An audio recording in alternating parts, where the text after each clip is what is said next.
আমরা ইতিমধ্যে দেখতে পেয়েছি যে এসআইআর কে সামনে রেখে আমাদের রাজ্য তার কতগুলো পর্যায়ক্রমিক কাজ সেখানে শুরু করেছে। রাজ্যের বিভিন্ন বিধানসভা এলাকা থেকে এই বিষয়গুলি আমাদের দৃষ্টিতে আসে এবং ইতিমধ্যে 2-4টা পত্রিকাও প্রকাশিত হয়। আমাদের পার্টির পক্ষ থেকেও আমরা একটা বিবৃতি দিয়ে এটা প্রতিবাদ জানানো হয়, কিন্তু তারপরেও কোনো ব্যবস্থা নেওয়া হয়নি। 2005 থেকে 2025 সালকে ধরে ভোটার লিস্টের মধ্যে কতগুলো নাম চিহ্নিত করে, যাদের নাম এই সময় উঠেছে তাদের নামগুলো চিহ্নিত করে সেখানে লিস্ট করা হচ্ছে। কোনো কোনো জায়গায় আবার 1987 কে ধরেও করা হচ্ছে। এগুলো করার পর যে আমরা জিজ্ঞাসা করে জানলাম যে কি উদ্দেশ্যে আপনারা করছেন। সাধারণত সামারি রিভিশন যেটা হয় প্রতি বছর, সেটা হলো নতুন নাম তোলা, মৃতদের নাম তালিকা থেকে বাদ দেওয়া, ট্রান্সফার যদি কেউ নিয়ে আসে বা কোনো পদবি বা তার নামের মধ্যে যদি কোনো বানান ভুল থাকে সেটাকে শুধরানোর জন্য একটা সময় দেওয়া হয়। তার ভিত্তিতে প্রতি বছর এটা একটা রিভিশন হয়, সামারি রিভিশন এটাকে বলা হয়। আমরা বললাম সামারি রিভিশন হোক, আপত্তি কিছু নেই, যেহেতু প্রতি বছর হয়। সকল পার্টিকে আপনারা জানান এবং সব পার্টির লোক আসে, তারা তাদের মতো করে সেখানে তাদের বক্তব্য রাখে এবং সেই অনুযায়ী সেটা করতে কোনো আপত্তি নেই। তিনি তাহলে এখানে বিশেষ 2005 থেকে 2025 এই প্রশ্নটা কেন আসলো? তিনি বলছেন এসআইআর না, এসআইআর না। তাহলে এসআইআর না হলে এটা তো এসআইআর-এরই একটা, তখন কি আমরা একটা অর্ডারে, একজন ইআরওর একটা অর্ডারের কপি আমরা ওনার সামনে তুলে ধরেছি, সেখানে পরিষ্কারভাবে লেখা আছে এসআইআর শব্দটা আছে। তখন তিনি বলছে যে এটা এসআইআর-এরই একটা প্রিপারেটরি স্টেজ ওয়ার্ক, স্বীকার করেছে যে একটা এসআইআর এর প্রিপারেটরি স্টেজ ওয়ার্ক তারা শুরু করেছে, তার ভিত্তিতে নির্দেশ দেওয়া হয়েছে এটা করা যাবে। আমরা বললাম যে এই ধরনের একটা গুরুত্বপূর্ণ সিদ্ধান্ত, এটা আপনারা বলছেন ইলেকশন কমিশন অফ ইন্ডিয়া থেকে নির্দেশ অনুযায়ী আপনারা এটা করছেন। যদি করে থাকেন তাহলে অল পার্টি মিটিং ডাকতে হয়, যে কোনো বিষয়ে অল পার্টি মিটিং ডাকে, সেখানে গিয়ে বিষয়গুলি ব্যাখ্যা করার উদ্দেশ্য এবং লক্ষ্য সম্পর্কে ডিটেল বলা হয়, পদ্ধতি সম্পর্কে বলা হয়। এই প্রক্রিয়াটা না করে চট করে কেন আপনারা এই কাজটা শুরু করলেন? তিনি বলেছেন যে না, এটা আমরা করতে পারিনি বা এটা আমাদের পক্ষে করা সম্ভব হয়নি।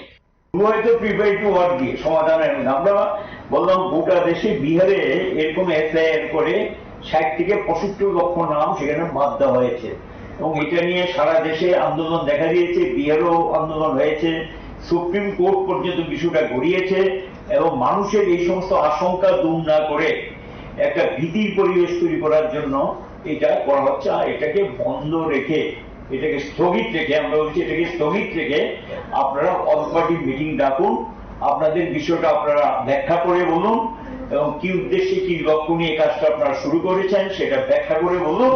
তারপরে গিয়ে সেখানে গিয়ে কি হবে না হবে। তবে আমরা এসআইআর এর বিরোধী, আমরা আমাদের অবস্থান সিপিএম এর পক্ষ থেকে পরিষ্কার জানিয়ে দিয়েছি, আমরা এসআইআর এর বিরোধী।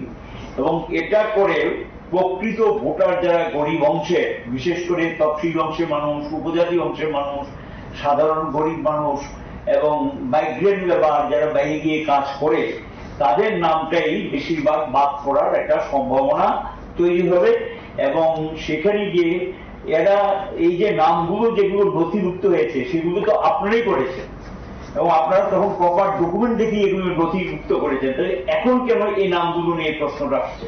ঠিক আছে, কোনো নাম নিয়ে যদি কারো অবজেকশন থাকে, ডাউট থাকে, সেটা নিয়ে আপনারা দেখতে পারেন, কিন্তু ইন জেনারেল একটা এজ গ্রুপ ধরে বা একটা ইয়ার ধরে সেখানে এটা করা, এটা তো আশঙ্কা থাকবে এবং মানুষের মধ্যে একটা প্রচন্ড ভয় ভীতি এবং আশঙ্কা তৈরি হয়েছে। এটা যাতে বন্ধ রেখে, স্থগিত রেখে যাতে তাদের বিষয়টা ব্যাখ্যা করে সেটা আমরা বলেছি। আর এসআইআর আমাদের রাজ্যে যাতে না করা হয়, এটাও আমরা আমাদের অবস্থানটা পরিষ্কারভাবে আমরা বলেছি। এবং নির্বাচন দপ্তরের এই কাজটা যেভাবে তারা রাজনৈতিক দলগুলোকে না জানিয়ে করেছেন, এর থেকে আমাদের একটা সন্দেহের উদ্বেগ হয়েছে, সন্দেহ তৈরি হয়েছে, সাধারণ মানুষের মধ্যে আশঙ্কা এবং সন্দেহটা তৈরি হয়েছে। তার মুখ্য কারণ এসআইআর যেখানে শুরু করেছেন সেখানে এই ধরনের নাম বাদ দেওয়ার মধ্য দিয়েই তার একটা প্রকৃত কারণ রয়ে গেছে, মানুষের মধ্যে ভয়ের পরিবেশ তৈরি হতেই পারে। এই পরিস্থিতির মধ্যে আমরা বলেছি যে তখন বললো ইলেকশন কমিশন, ইলেকশন কমিশন তো যেটা তৈরি হয়েছে এটা এখন অনেকটা সরকারের অঙ্গুলি হেলনেই চলছে, এটা পরোক্ষভাবে সরকার অঙ্গুলি হেলনে এটা চলছে, এবং পিপলস রিপ্রেজেন্টেটিভ অ্যাক্ট যেটা সেটাকেও ফলো করা না, এটাকে অমান্য করে এগুলো করা হচ্ছে। তো পিপলস রিপ্রেজেন্টেটিভ অ্যাক্টের মধ্যে পরিষ্কার আছে যে বিষয়গুলি যেভাবে আগে বিগত দিনে গেল দিনগুলিতে হয়েছে সে পদ্ধতি মেনটেন করলে তো আমাদের কোনো আপত্তি কিছু নেই, এবং এটা যেভাবে করা হচ্ছে সেটা গোপনীয়তার মানে কি, তাহলে একটা কিছু আছে, এবং এই গোপনীয়তার কারণ কি এটা আমরা জানতে চেয়েছি। এবং আমরা মনে করি যে এটা অগণতান্ত্রিক পদ্ধতিতে ভোটারের ভোটাধিকার কেড়ে নেওয়ার জন্য একটা কৌশলগত অবস্থান, এবং এটা শাসক দলের জনবিচ্ছিন্নতা বাড়ছে এবং মানুষকে তাদের কাজকর্মই তাদেরকে জনবিচ্ছিন্ন করে তুলছে, মানুষের খুব বিক্ষোভের বহিঃপ্রকাশ ঘটছে, এবং স্বাভাবিক কারণে নির্বাচনে তাদের পক্ষে হয়তো বা জয় পাওয়া খুবই কঠিন। এই লক্ষ্য নিয়ে এখন কমিশনকে কাজে লাগিয়ে তারা চেষ্টা করছে যে অন্য বাঁকা পথে নির্বাচনে জয়ী হয়ে যায় কিনা প্রকৃত ভোটার যারা গরিব অংশের মানুষ, যারা লাঞ্ছিত বঞ্চিত নানা দিক থেকে ক্ষতিগ্রস্ত, তাদের খুব বিক্ষোভে বহিঃপ্রকাশ নানাভাবে ঘটছে, এবং এই আশঙ্কা থেকেই আমরা সন্দেহ করছি যে এই কারণে তাদের নামগুলো বাদ দেওয়া হচ্ছে, তাদের জয়কে নিশ্চিত। এক রাজ্য থেকে যেন আমরা বলেছি যখন আমাদের রাজ্যে যারা অফিসার তারাও তো বাইরে থেকে আসে, একসময় নাম থাকে ওইখানে, একসময় এখানে নাম থাকে, কিন্তু একটা লোক দুই জায়গায় নাম থাকতে পারে না। কর্মসূত্রে যদি কেউ বাইরে গিয়ে ইচ্ছাকৃত নাম করে সেটা তার ব্যাপার, যদি সে তার রেসিডেন্সিয়াল এলাকার বাড়ি এলাকায় নাম রাখতে চায় এটা কিন্তু বাধা দেওয়া যায় না। পিপলস রিপ্রেজেন্টেটিভ অ্যাক্ট এটাই বলেছে দুই জায়গায় রাখা যাবে না, এটা আমরা জানি। কিন্তু সেখানে যে আমরা আশঙ্কা করছি যে কর্মসূত্রে যারা বাইরে গিয়ে কাজ করছেন, এর রাজ্যে কাজ নেই, কোথাও তো কাজ নেই, আমাদের এখান থেকে তো 1 লক্ষের উপর লোক বাইরে গিয়ে কাজ করছেন, আমরা আশঙ্কা করছি এরা অ্যাবসেন্টি বলে অনেকদিন ধরে বাড়িতে নেই, অ্যাবসেন্টি বলে এগুলো লিস্ট আপ করে আমরা আশঙ্কা করছি যে তাদের নামও যেটা বিহারে পড়েছে তাদের নামও হয়তো বা ভোটার লিস্টে ড্রপ করে দিতে পারে। এটা হলো নির্বাচনে জেতার জন্য বাঁকা পথ গ্রহণ করা, পেছনের দরজা দিয়ে জিতে ক্ষমতা দখল করার জন্যই, শাসক দলের কে খুশি করার জন্যই ইলেকশন কমিশন অফ ইন্ডিয়া অনেকটা এই পদক্ষেপ নিয়েছেন, এবং ইতিমধ্যে এটা নিয়ে সারা দেশে আন্দোলন ছড়িয়ে পড়েছে। এবং এর সঙ্গে কিছু ঘটনা আমরা তুলে ধরেছি। গত 18 সেপ্টেম্বর শান্তিবাজারে মিটিং ডাকা হয়েছে অল পার্টি, এবং সেখানে এসডিএম অফিস চত্বরের মধ্যেই আক্রান্ত হয়েছেন আমাদের পার্টির নেতৃত্ব। সেখানে দেখা গেল পুলিশ বা প্রশাসন থেকে যে ব্যবস্থা নেওয়ার কথা সে উল্টু তাদেরকে যখন হসপিটালে নেওয়া হলো শান্তিবাজার হাসপাতালে, হাসপাতাল কর্তৃপক্ষ তাদের নিরাপত্তা দিতে পারবে না, তাহলে সেখানেও আক্রান্ত হতে পারে, তৎজলদি তাদেরকে রেফার করে পাঠিয়ে দেওয়া হয়েছে জিবি হাসপাতালে। এবং জিবি হাসপাতালে তো দেখা যায় তাদেরকে সুস্থ শুশ্রূষা যেভাবে করা দরকার সেটা ঠিক সেভাবে করেননি, এবং তাদেরকে জিবি থেকে ছেড়ে দেওয়া হয়েছে। এবং যদি সেখানে অল পার্টি মিটিং এ গিয়ে নেতৃত্বরা আক্রান্ত, এখানে তো গণতন্ত্রের কোনো কিছু রইল না, রেসপন্স করে এই পরিস্থিতি তৈরি হয়েছে। এই ঘটনাটা আমরা উল্লেখ করলাম। গত 19 সেপ্টেম্বর প্রতাপগড়ে বোল্ডোজার লাগিয়ে আমাদের পার্টি অফিস ভেঙে দেওয়া হয়েছে। একটা মানে সর্বভারতীয় স্বীকৃত পার্টির দলীয় অফিস এই পদ্ধতিতে কি ভেঙে দেওয়া যায়? এটা পদ্ধতিগতভাবে ঠিক কিনা আমরা এটা প্রতিবাদ করেছি এবং বলেছি এটা বন্ধ হওয়া উচিত। এবং সেখানে মামলা হয়েছে, আসামি গ্রেপ্তার হয়েছে কিনা আমরা জানি না।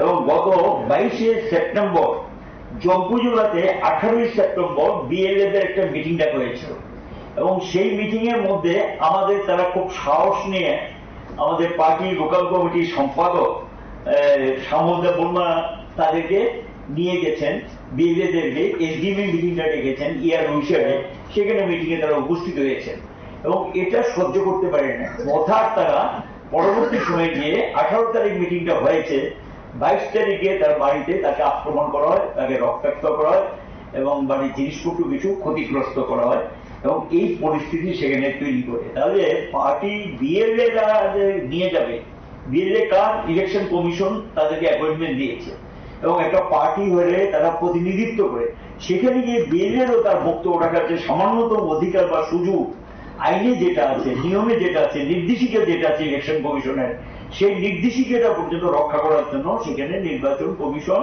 তাদের দায়িত্ব নেওয়া বা ব্যবস্থা নেওয়ার ক্ষেত্রে অপারগ হয়েছে বা ব্যবস্থা নেননি। এবং সেই 19শে সেপ্টেম্বর কমলপুরে এসডিএফ ইআরও হিসেবে একটা মিটিং ডেকেছেন। সেই মিটিং এর মধ্যেও আগের দিন জানিয়ে দেওয়া হয়েছে এবং আগের দিন থেকে খবর হলো মিটিং এ গেলেই সেখানে কমলপুর টাউন হলে আক্রান্ত হবে। তো আমাদের দিক থেকে অনুরোধ করে বলা হয়েছে যে আমাদেরকে প্রপার সিকিউরিটি ব্যবস্থা করুন, আমরা এই বিএলএ যারা এই মিটিং এ অ্যাটেন্ড করতে চায় এবং আমাদের তারা যাবে, একটা জায়গায় থাকবে, সেখানে সিকিউরিটি অ্যারেঞ্জমেন্ট করুন।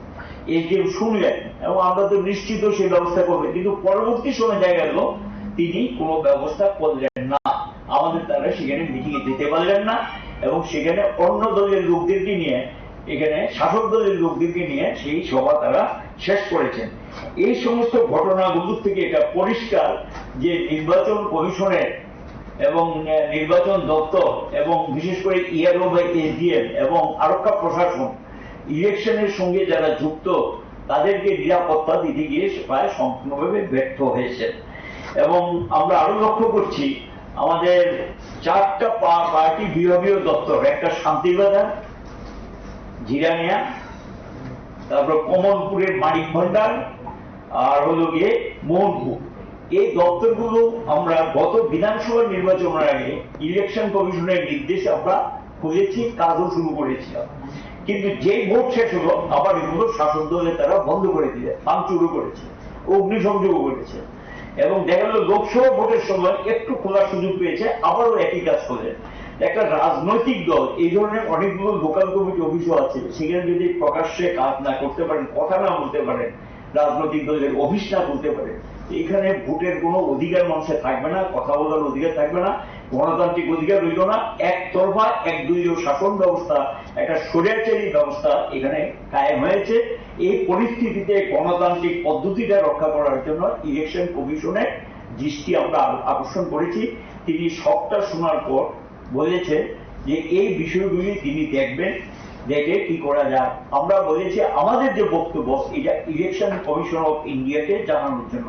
তিনি বলেছেন ঠিক আছে, আমি ইলেকশন কমিশন অফ ইন্ডিয়াকে জানাবো এবং ইলেকশন কমিশন অফ ইন্ডিয়ার যে গাইডলাইন, সেই গাইডলাইন অনুসরণ করেই তিনি নাকি এই এসআইআর এর এই যে প্রিপারেটরি ওয়ার্কটা, প্রস্তুতিমূলক কাজটা সেখানে শুরু করেছেন, এরকম ওনার বক্তব্য। যাই হোক, আমরা এসআইআর এর বিরোধিতা করছি, এটা স্থগিত রেখে সর্বদলীয় মিটিং ডাকো, সেখানে আমরা আমাদের অবস্থান বলবো। আমাদের পার্টি থেকে আগে থেকে আমরা আমাদের অবস্থান পরিষ্কার করে ওনাদের একটা চিঠি কপি যখন আমরা শুরু করলাম, এবার পরিষ্কার এই অর্ডারটা বুঝে দেখা এইটা এসআইআর, একেবারে অর্ডারের মধ্যে পরিষ্কার লেখা এসআইআর।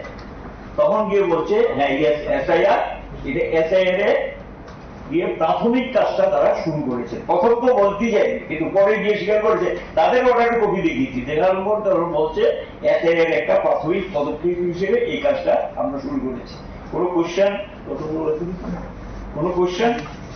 মানে উনি তো বলছে প্রাথমিকভাবে প্রস্তুতিমূলক কাজ। হ্যাঁ, আচ্ছা, এটা ছাড়া মানে আপনারা যেটা বিবৃতি দিচ্ছেন ওইটা তো ভয় আতঙ্ক যেটা সৃষ্টি হয়েছে এই প্রাথমিক পর্যায়ে, প্রস্তুতি পর্যায়ে এসআইআর শুরু করতে গিয়ে দেখা যাচ্ছে যে 2005-এ যাদের নাম আছে, 25-এ যাদের নাম আছে তাদেরকে এ ক্যাটাগরিতে চিহ্নিত করা হচ্ছে।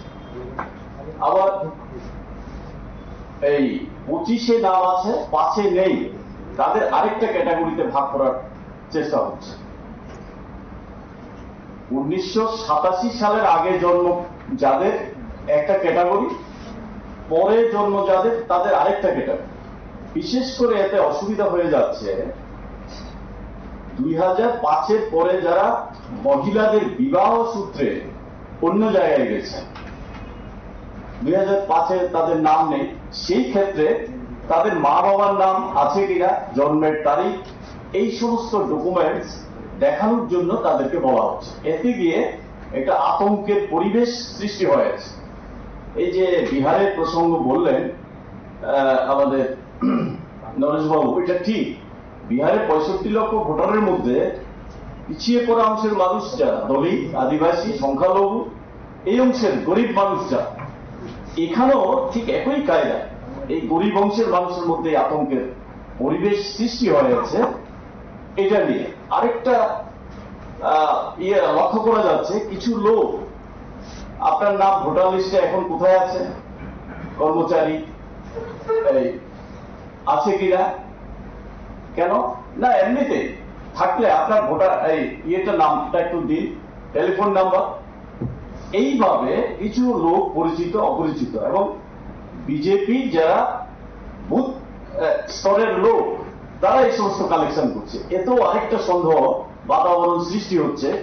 একদিকে বিহারের আতঙ্ক, একদিকে এই মহিলারা যারা বিবাহিত হয়ে এসেছেন, তারা মাইগ্রেন্ট ওয়ার্কার যারা বাইরে কাজ করতে গেছেন, এই সব মিলিয়ে এটা আতঙ্কের পরিবেশ সৃষ্টি হয়েছে। এই কারণেই আমাদের এই আজকের এই ডেপুটেশনে সর্বদলীয় মিটিং করে এই বিষয়গুলি পরিষ্কার করেই সামনের দিকে যাওয়ার জন্য এই বিষয়গুলি তোলা হয়েছে। দেশে নানা ধরনের বিতর্ক, সংশয় ইত্যাদি আছে এবং এটা নিয়ে এখন আমাদের সর্বোচ্চ আদালতে মামলাও আছে এবং এখান থেকে বিভিন্ন বিভ্রান্তি, সংশয় আমরা লক্ষ্য করছি। এই বাংলাভাষী হলে বাংলাদেশি, তাদের ডিপোর্টেশন বা করা, ইলিগাল মাইগ্রেন্টে পুশব্যাক করতে হবে, এসআইআর সঙ্গে সংখ্যালঘুদের মনে এবং অন্যদের মনেও নানা ধরনের বিভ্রান্তি দেখা দিয়েছে। এই সংশয়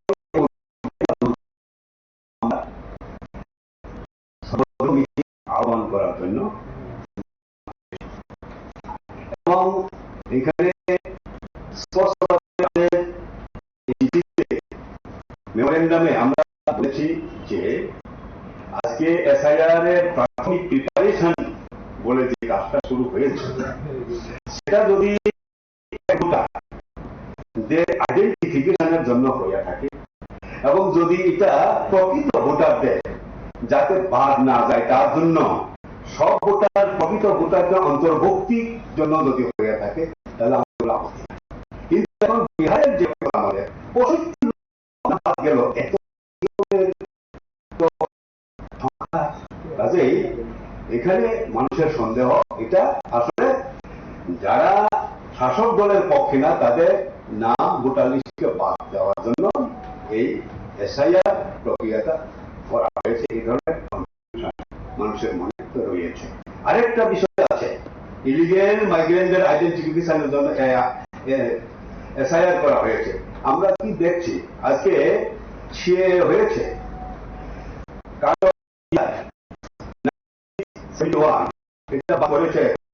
কারণে এবং লেটেস্ট যে ইউনিয়ন মিনিস্ট্রির যে সার্কুলার এসেছে, সেখানে বলা হয়েছে 24 সাল পর্যন্ত 31শে ডিসেম্বর যারা এসেছে তারা ধর্মের ভিত্তিতে।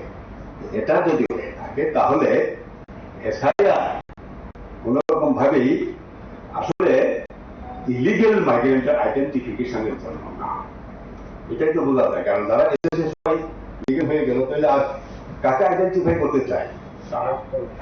এই ধরনের কনফিউশন দূর করার জন্য আমরা আমাদের ডিমান্ড, যাতে ইমিডিয়েট অল পার্টি মিটিং করে মানুষের মনের যে এই বিভ্রান্তি, এই কনফিউশন, এই সংশয় দূর করা হয়, সেটাই আমরা ডিমান্ড করছি।